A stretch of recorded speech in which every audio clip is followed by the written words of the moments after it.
किसान साथियों, राम राम। आशा करता हूँ आप सब ठीक ठाक हो। साथियों, सबसे पहले तो मैं आप सबको बधाई देना चाहता हूँ कि आज आप सभी को पता है कि हमारे भारत देश के अंदर नई सरकार बनी है। और आपको पता ही है कि जिस पार्टी को बहुमत मिला है, जो पार्टी सरकार बनाने जा रही है, वैसे तो स्पष्ट रूप से बहुमत मिलता किसी को दिखाई नहीं दे रहा है, परंतु गठजोड़ की सरकार जो है इस देश के अंदर बनेगी। तो हम सबका फर्ज बनता है कि हम उस सरकार को बधाई दें और उससे किसानों के प्रति कुछ न कुछ राहत की उम्मीद रखें। दूसरी बात, हम आज जो भी बाज़ारों के ऊपर थोड़ी नज़र डालते हैं कि इस हफ्ते बाज़ारों में क्या दिखाई दिया है। साथियों, मैं आपको बता देना चाहता हूं कि इस चैनल के ऊपर किसानों के संबंधित जो अपडेट आती हैं वो आप तक पहुंचाई जाती हैं और किसानों से संबंधित जितनी भी समस्याएं किसान के सामने आती हैं उनके बारे में आवाज़ उठाई जाती है। और इस आवाज़ को आगे सरकार तक या अधिकारियों तक पहुंचाने के लिए आपसे प्रार्थना की जाती है कि आप इसी तरह के वीडियो जो आपके पास आते हैं उन्हें शेयर करें। और यदि इसी तरह के वीडियो आपको सुनने को मिले, इस बात के इच्छुक हैं, तो आप इस चैनल के साथ जुड़कर इसे सब्सक्राइब करें, लाइक करें। साथियों, मैं आपको बता देना चाहता हूं कि पिछले एक हफ्ते से बाज़ारों में धीरे धीरे मंदी आ रही थी, परंतु कल और आज 2 दिन में तो रिकॉर्ड तोड़ मंदी हर जिन्स के अंदर दिखाई दी है। चाहे वो नरमा हो, चाहे वो ग्वार हो, चाहे सरसों हो, चाहे चना हो, जो भी फसल किसान के खेत में होती है उस फसल के अंदर भारी मात्रा में और भरपूर मंदी दिखाई दी है। साथियों, 2, 4, 5 दिन में इस मंदी के कारण जो है निकल के आएंगे तो मैं आपको बताऊंगा, परंतु इस वक्त जो मंदी दिखाई दी है वो मंदी किसान के लिए बहुत ही नुकसानदायक है।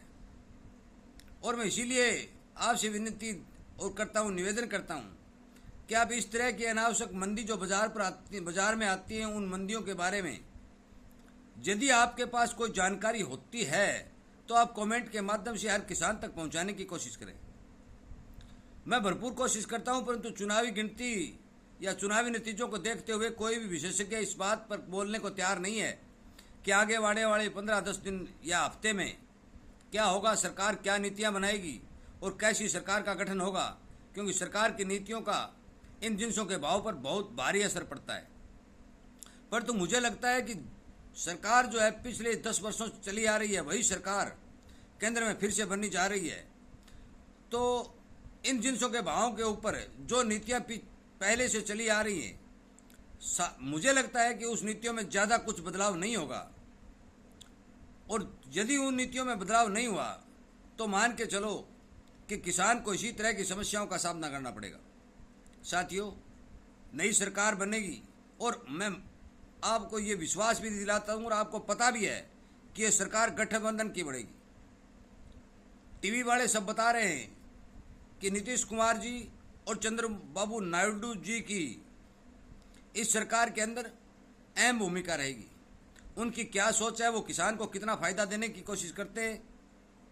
और वो किसान के कितने हितैषी हैं, वो तो समय आने पर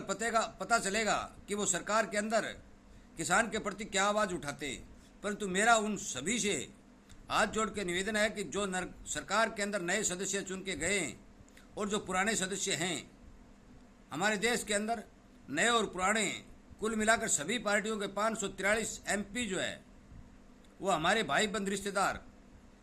देश के सबसे बड़ी पंचायत में पहुँचे। उन सभी से मैं उम्मीद भी करता हूँ और ये प्रार्थना भी करता हूँ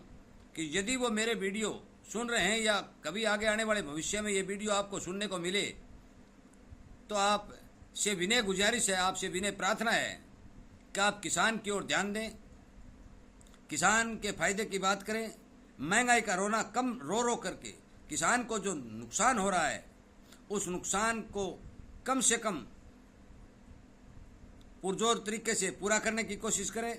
सरकार की नीतियों में बदलाव करें और देश की जनता को इस बात राहत दें ताकि किसान समृद्ध हो सके, किसान खुशहाल हो सके, उसको पानी, खाद, बीज और भाव ठीक तरीके से मिल सकें। इस तरह से बाज़ारों के अंदर हफ्ते भर के अंदर धराशायी हो जाना, बहुत ज़्यादा मंदी आ जाना, बाहर से अनाज का एक्सपोर्ट कर लेना, एक्सपोर्ट ड्यूटी घटा देना, इस तरह की नीतियों में बदलाव करें ताकि भारतीय किसान को फ़ायदा हो। साथियों, ज़्यादा लंबा वीडियो नहीं बनाते हुए मैं सबको आप सभी को नई सरकार बनने या बनाने पर बधाई भी देता हूं और नई सरकार से उम्मीद करता हूं कि आप विशेष तौर पर किसानी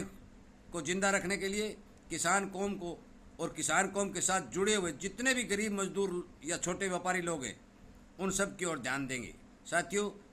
इस वीडियो को ज़्यादा से ज़्यादा शेयर करके नए चुने हुए सदस्यों तक पहुंचाने की कोशिश करें ताकि उन सदस्यों तक भी किसान की मांग पहुंच सके और वो अपने किसान की मांग जो है संसद के अंदर या सबसे देश के सबसे बड़ी पंचायत के अंदर उठा सकें और किसान का भला हो सके। साथियों, मेरा वीडियो सुनने के लिए, चैनल को लाइक और सब्सक्राइब करने के लिए आपका बहुत बहुत धन्यवाद।